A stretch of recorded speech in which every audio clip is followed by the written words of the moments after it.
اللہ علیہ وسلم نے فرمایا میرا رب کریم جب کسی کو بیمار کرتا ہے نا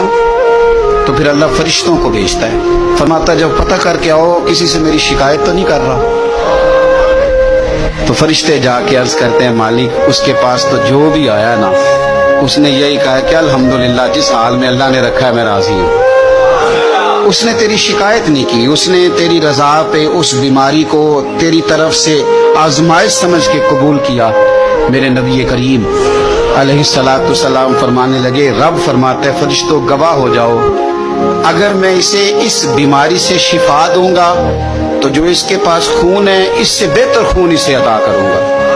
اور جو اس کے پاس گوشت ہے اس سے بہتر اسے گوشت عطا کروں گا، اور اگر میں اسے اس بیماری میں وفات دوں گا تو پھر میں اسے جنت عطا کروں گا۔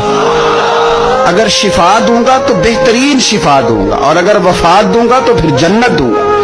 جب آپ حوصلے کے ساتھ چیزوں کو قبول کرتے ہیں، جب آپ کی طبیعت کے اندر صبر چھلکتا ہے،